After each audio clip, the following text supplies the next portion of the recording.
Hello and welcome to episode 15 of the Rain Check podcast. This episode, we will be discussing the Viking king Harthacnut. And Not so well known Harthacnut. not so well known, but he is the son of Canute, who I feel like is somewhat known. Um, and we already know a lot about him if you listen to the last episode about Harold Harefoot. This is his half brother, right? Because Harold was the son of Canute and Elfgifu of Northampton, and then Harthacnut is the son of Canute and Emma of Normandy. So he's basically half Danish, half Norman. But at this time, the Hmm. Normans really hadn't had Normandy for that long, so I feel like they're essentially like Danes and sweet. I forget I guess were they it's true they haven't been there for that many generations, but what's interesting about Rollo and the Vikings that started Normandy is how quickly they acclimated into the French way of life. They married French women and they adopted Christianity, and they really didn't seem, unlike, I feel like in the Danelaw area of England, they really injected Scandinavian influence into York and Jorvik, as they called it. And I don't feel like, even though there are definitely some, uh, I guess, Danish names, I think in Normandy, a few. I feel like they really acclimated very quickly. In fact, I think I was reading by the third generation, possibly even the second generation, they had to send their son to a school to learn Scandinavian because he only spoke French. Interesting. Yeah, that no, that does make sense now that you mention it, because but I know like when William comes, it brings like the Norman culture to England and they speak French and they wear different things. So it is interesting how they really adapted to French culture so quickly. Mm-hmm. Right. Speaking of names, apparently Harthacnut means hardy knot or tough knot. So I guess does that means Canute means knot? His dad is not, he's tough knot. But there's also a ton of different spellings of it, which, isn't that exciting, but because it's always hard to translate another language. And yeah, he was basically I don't know, do we want to jump to just him being king? I guess we had stuff Well, from I when think he, we should start a little bit before that because he was king of Denmark before he became king of England, as we mentioned last time. And we were talking about how we kind of assume, of course, he should have run off to England immediately, or at least he, the people in England kind of felt like he abandoned them and they were going to go with Harold because Harthanut's just over there in Denmark. But, his father had ruled the whole area. And I feel like, he was trying to hold their Scandinavian empire together as he was fighting Norway off and all of that. So I think he had good reasons not to immediately come over to England. And it was a lot of pressure. I mean, he was only what, I don't know, maybe 19 or something. He wasn't very old or in his early 20s. no, yeah, it makes sense that you would want to care more about your like home country, like the original country you're the ruler of, rather than like the foreign nation you kind of conquered later. But Yeah, I'm reading that in the 11th century Scandinavia was very unstable and violent, which we kind of could figure out by how violent they were when they came to England. But as we mentioned, Norway had rebelled, Sweden was being hostile, and holding it together required like constant military action. So, especially when Canute was such a strong ruler, and then when he dies, it's gonna make everything so unstable because everyone's gonna use that moment to strike to because they think you're weak because you are. and he may have had a lot of confidence in his mom and the alliance that Emma had with Earl Godwin, who was the strongest person after the king.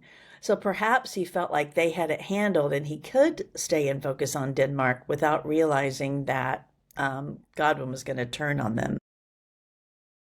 Right. And for all you watchers out there, I made a new little image here for the podcast, and I also have a couple other ones. Ooh, the Bayou Tapestry. Oh, yeah. So that'll be in a couple episodes. We'll finally be there. And here's a picture of the North Sea Empire. So this was like at its height. It was Denmark, Norway, and England. And this is just kind of showing the kings of England so far. So yeah, we're about to be getting some change happening here. But we've already gone through a lot. If you look through this, we've gone through all these guys. And yeah, okay. So was there anything about like his childhood that was noteworthy or Well, a lot about, I don't know that anybody wrote about his childhood. So I imagine he grew up feeling a little competitive with his half brothers, but I also don't imagine they were at court at the same time very often. But we don't even really know that. So unfortunately, I don't know a lot about his childhood. But I will say, I was reading again, I kind of mentioned this already, but Denmark in this sphere where you're coming from a family that's ruling not just England, but also Denmark and Norway.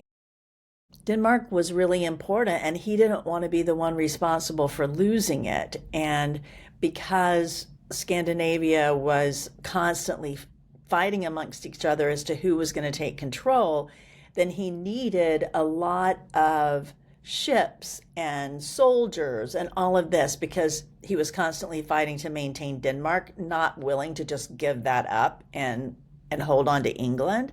So what's interesting is that one reason he doesn't get great press from the English chroniclers is because people in England didn't really like him very much, or at least important people didn't like him very much. And one reason was because he taxed England and he took money from England because England had wealth, and he used it to pay for soldiers and ships to go continue this fighting in Denmark.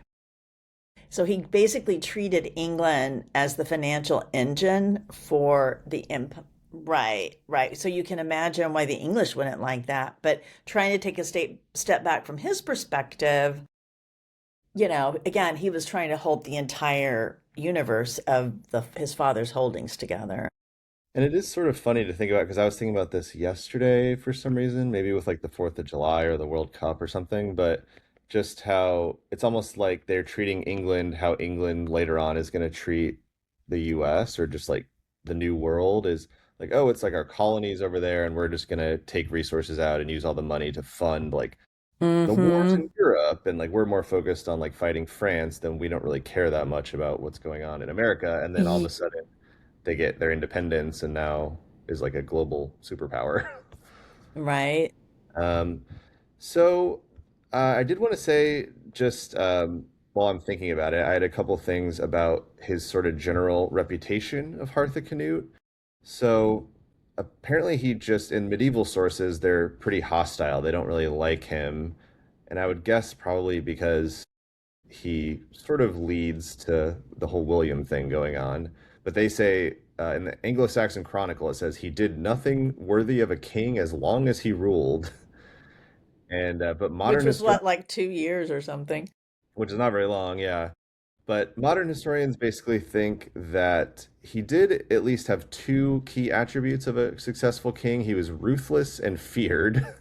So he was just a very intense guy, which at this time, that's not it's a good thing as long as it's balanced out with some like mercy. But they think that if he had just lived longer, the Norman conquest might not have happened at all. But again, it's just all these events had to happen the way that they did. Like every part of it needed to happen a certain way to like kind of make everything lined up so that William is sort of in line for the throne in a certain way and all that kind of stuff. So Mm. he's part of that puzzle.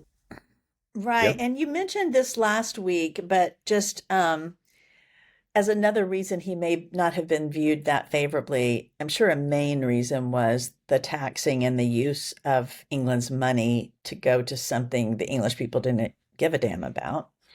But also, when he first got back to England after his half brother died, Harold, he probably was pissed at Harold because Harold had expelled his mother and made her flee to Flanders and had taken the throne that Harthacnut felt was his.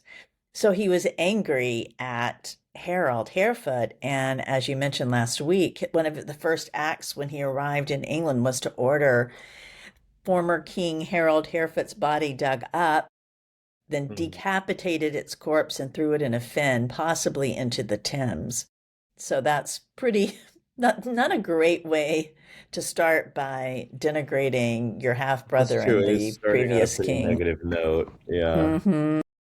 And it wasn't like I don't think Harold was that hated by the population in general. So No, I think people generally liked him, in fact. So that another uh, problem with reason why they didn't love Harthacnut. Besides, he had kind of an odd name, and Harthacnut. also Harold was older, right? He was older than he must have I been, was right? going to ask you, what do you know? Do you remember what year Harold was born? I don't know if we mentioned that last Yeah, week. so Harold was born, I could, yeah, it what in, let's see, why is it not telling me? Um, no, I don't. But Because doesn't it Harthacnut doesn't was it seem born like, in 1018. but shouldn't Harold have to have been older because he's the daughter of the first wife? So like he The must be son. old for the son, yeah. Yes, possibly, but I don't know how long Canute was married to Efgifu before he married Emma. I don't think it was a But long, wouldn't long I mean, time. And but then he also, marries Harold and had like a sex with Ulfgifu after that. possibly, yeah, he was carrying on with both of them, I think. I don't think Oh, he just true, I gave up guess. completely Efgifu. So I don't know. But We will but it double makes check sense that. that Harold would be older. So I think it's just that like Yes.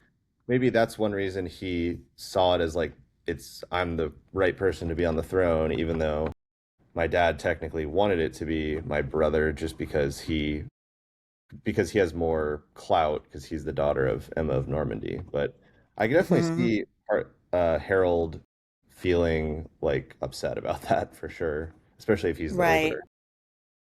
And at this time, you got to remember it wasn't necessarily just the like, all right, the older brother gets it, but there's enough of a precedent that it's like, well, it should be me. And it's Hmm. interesting that he seems to be the better ruler. You kind of think, oh, the guy that rushes over and takes the throne before his brother can get there is going to be kind of a greedy guy, but it does seem like he was a slightly better ruler than Harthacnut. But again, it was such a short reign for both of them; it's hard to really say. Right. But yeah, just to lay out the kind of years, he was born, like we said, in 1018, and then he's going to reign from 1040 to 1042. June 8th is when he dies. He's only around 23, 24. And yeah, so he dies in an interesting way. It sort of reminds me of the king who gets stabbed at some sort of banquet by stopping the Hmm. criminal, Hmm. um, where it's just a very dramatic end. But Well, before we talk about his death, I mean, true, I know true. we already talked about the taxes, but that is the reason his reign became so unpopular, because of the enormous taxes he imposed. And there Irregeld. was, yeah, the Heergeld, a military tax used to support troops and ships. And again, like the English didn't care really because having Denmark wasn't being helpful to them. And I guess in the town of Worcester, the resistance to the tax collection turned violent, and two of Harthacnut tax collectors were killed by the townspeople. And Harthacnut's response was to ravage and burn the town. And so killing his own people because of that versus taking a step back and seeing how angry his taxing was doing, maybe yeah, of course you're going to have to do a punishment, but I think ravaging and burning the town was perhaps not the best way to do that. So that added to his negative reputation. And to later writers, English writers, they portrayed Harthacnut as basically representing foreign oppression. So they treated him almost like a foreigner, treating him like he was coming to England as the king of Denmark versus a child who had been, I think, raised in England. I mean, it's possible he was sent off to Mhm. Denmark as a young boy slash adolescent because it was frequent that princes would be sent to be raised by other families. Yeah, So maybe that's another thing against him is that he was spent very little time in England. true. But from And then, Harthacnut's perspective, he had to show strength. If he had just given up Denmark and let Norway prevail or not fought hard for in the battles that were undergoing, then he would have looked like a weak military king, and that's not going to help his reputation for looking weak and losing battles either. So, well, especially because there's just a lot more going on in like Scandinavia, where Norway and Denmark and Sweden, they're all fighting and taking turns of who's in control the most. And yeah, like Denmark's on top right now. They're powerful, but it's like that's where all the action is. Whereas England, there's not really that. They're not. You don't really hear about wars with Ireland and all these other countries. It hmm kind of just seems to be pretty peaceful. well, also since the writers were writing some years after Harthacnut's death, they were doing it in the time or after the time of Edward the Confessor, his another half brother. And in that case, Edward the Confessor is written of as being so good, of course, with a name like the Confessor, right? And so, in a way, Harthacnut became a way to contrast the good Edward with the bad previous King Harthacnut. Um, but the reality may have been more complicated. I saw some sources that said he was probably intelligent, which I know Emma was intelligent. I can just, she couldn't have done all that she did if she wasn't.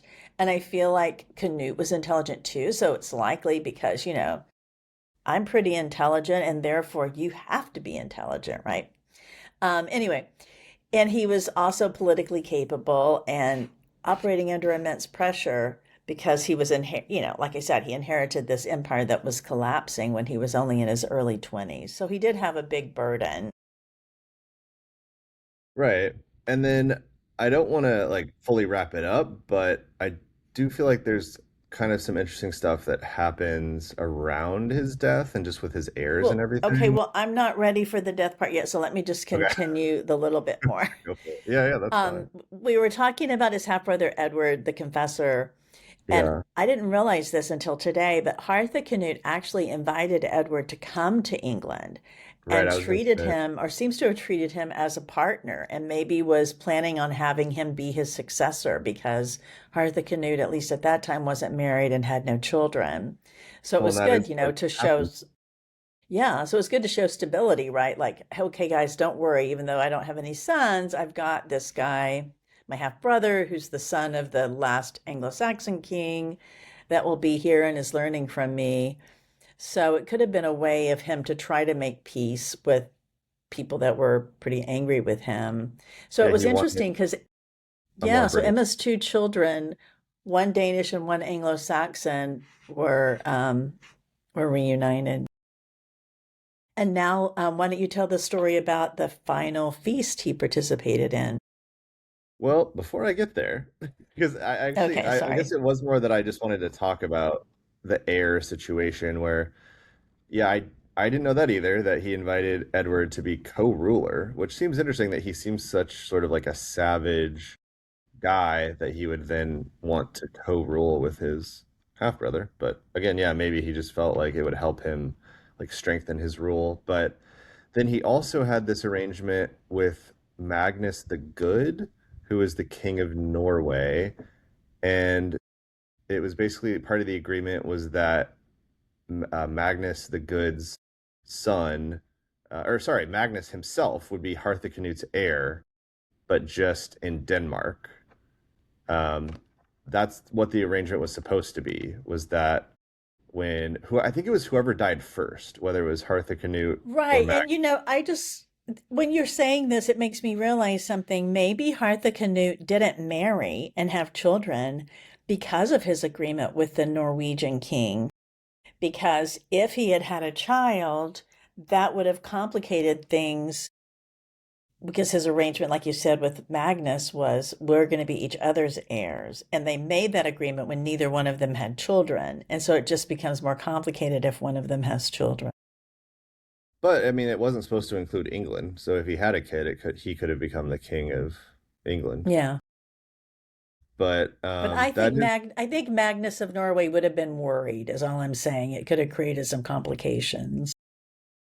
maybe. Um, I do feel like back then it was kind of harder to really decide whether or not you were going to have kids because I just feel like without much birth control and everything, it's just kind of like you either can or you can't. But one thing that was also interesting, speaking of this, it sort of seems like a random side detail, like, oh yeah, by the way, Magnus the Good is going to become the king of Denmark after Harthacnut dies. But um, according to Magnus, he saw the arrangement as extending his claim to England as well. Oh, So interesting. he sent a letter to Edward the Confessor asserting his claim to the English throne and threatening invasion. That doesn't actually end up going through because I think he realizes that Edward actually has a pretty decent claim on the throne, and so he doesn't really try it. But Magnus's son, Harold Hardrada, is going to later pursue this claim. Mm-hmm. And if you know anything about what's happening, that actually is a pretty important situation. So, I mean, we can talk about it more when we actually get to the William episode, but I feel like there's going to be so much in that episode that I might Mm-hmm. forget to mention this. But it's like Mm-hmm. if Harold Hardrada hadn't had this vague claim on England and he didn't invade, then I think the odds that Edward the Confessor would have been able to actually hold off William is pretty high because Well, he is, Edward wouldn't be holding off William because sorry, not William wouldn't. Edward, Yeah, but Harold, it would be Harold, another right? Harold. Yeah. Different Harold. But anyway, yeah, right. Well, So, so what you're telling me is interesting because I hadn't really realized that Harold Hardrada was the son of Magnus. yeah, But it harkens back to what I was just suggesting, that if Harthacnut had had a child, that child may, Magnus may have been worried that Harthacnut's child was going to lay a claim on Denmark, just like Magnus's child laid a claim on England.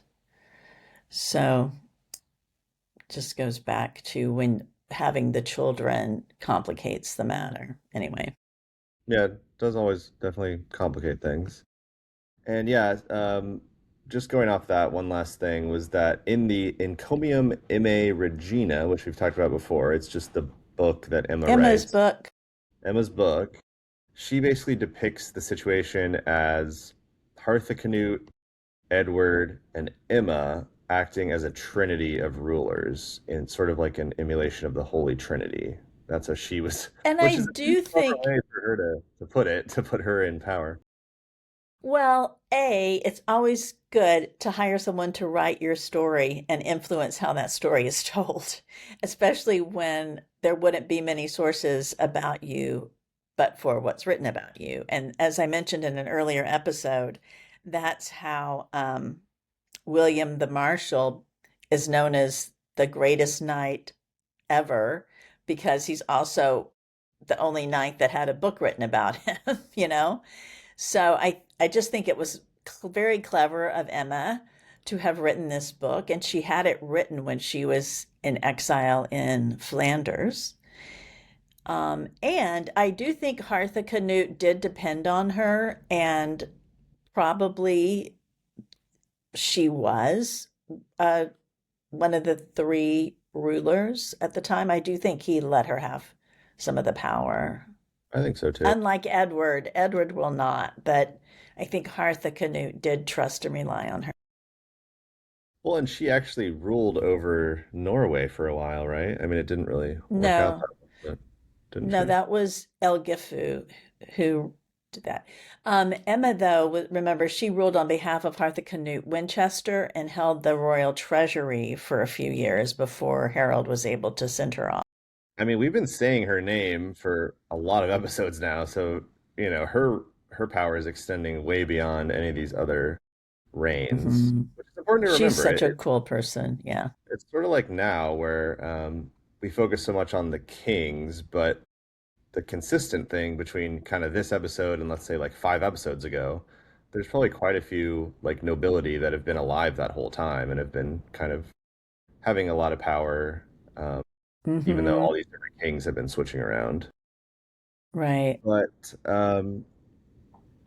yeah, that reminded me. This is a little bit off topic, but I thought it was interesting because it's like just about controlling the narrative, and it's still a thing even today, where it's kind of the opposite. Instead of you should write a book about yourself so that in the future people have your point of view on things.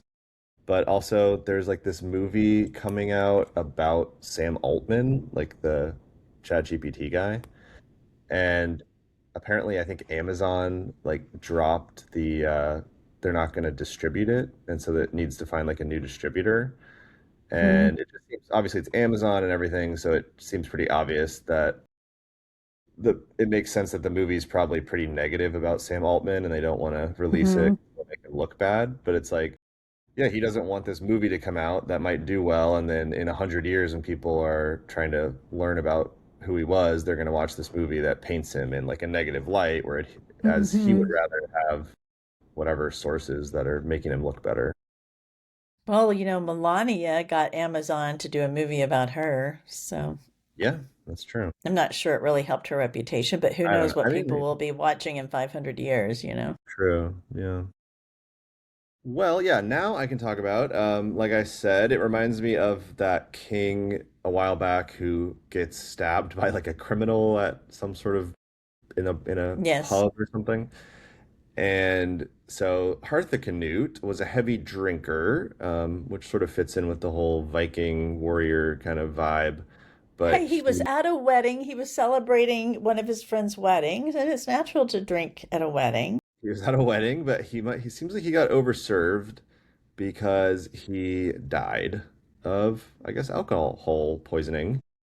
But luckily, even though he didn't have any children, it was pretty set up already that Edward, who will later be called the Confessor, was already co-ruling somewhat. So he will assume the throne, and we will talk about him next episode. Yeah, I have some modern historians saying that they suspect Harthacnut. Well, for sure, chronic heavy drinking didn't help, but again, he was only in his 20s, so it's Right, not like he had a lifetime of drinking to damage his liver.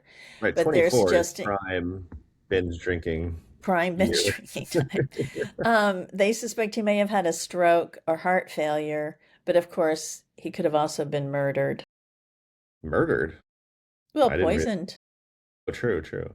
I wonder who would have wanted to. I guess a lot of people probably wanted to People murder him. that just hated him.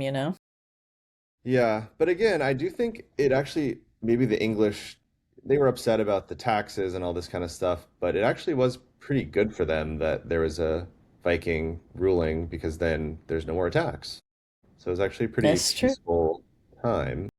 But then those Normans are going to get riled up eventually. But I'm excited for next episode because we'll do Edward, and we're getting so close. We got Edward, um, Harold. Harold, and then I guess I don't know if we'll do an episode about Edgar Etheling because Well, he's he was king. never king. No, he was never king. Yeah, I'm reading here. It just says after King Harold was killed at the Battle of Hastings, the Witan elected Edgar Etheling as king, but by then the Normans Okay. controlled the country and Edgar never ruled. So you're right. You're right. Okay, but I might be up for doing an episode on him because I do think his life is pretty interesting, and it would give me another opportunity to talk a little bit more about his sister and his mother and stuff like that. Yeah, So we have time to we think can about we it, can but decide that later. But so for right now, we can say that Harthacnut was the last Danish ruler of England, at least to date, true. and the Anglo-Saxon Yeah. royal line has returned, Yeah, unless the Danish invade England in 2028, probably right? the last ever. Yeah. But it is interesting for how early on England has had like a foreign ruler. Like they haven't been ruled by a like sort of a native like Englishman since like I Well, guess except the Anglo-Saxons invaded well they the invaded, yeah. country too. Yeah. But So I guess yeah, the last Anglo-Saxon was whoever we talked about like 2 episodes ago. I guess Edmund Ironside. Ethelred. No. Oh, no, no, you're Oh, right. Edmund Ironside. Edmund. yeah, but that was really short. Until his half brother, Edward the Confessor, we'll talk about next week. So yeah, I guess just reflecting on Harthacnut, we've already sort of said it, but I would say not the best, maybe not the absolute worst. He just, again, like a lot of these guys, he hasn't had that much time to shine. And it seemed like he was a pretty good fighter. He won a lot of battles in Scandinavia, and you know, he kind of had to do the tax to pay for all this fighting.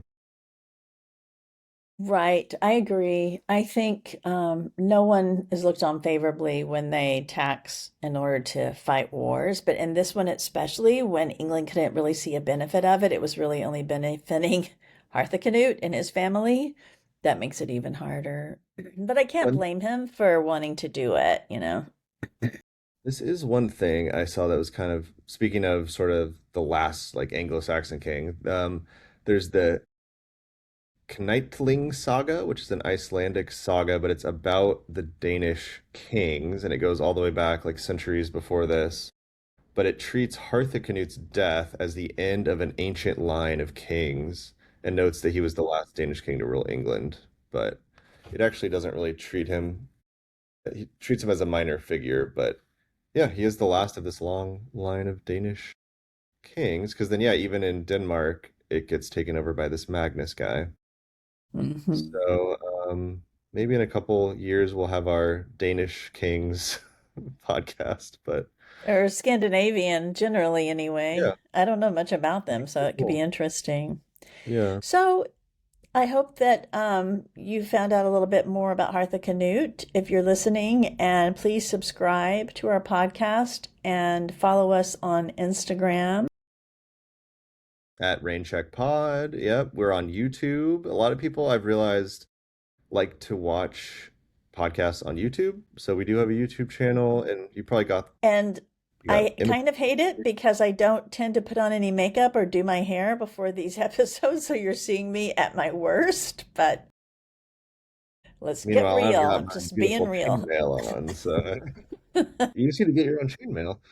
All right, That's I'll it. end this episode with this quote that's from Walter Scott's 1819 novel Ivanhoe, where Harthacnut has an association with gluttony. So there's this character who's remarking about this other character. He's kind of comparing him to Harthacnut, and it says, "The soul of Harthacnut hath taken possession of him, and he hath no pleasure save to fill, to swill, and to call for more."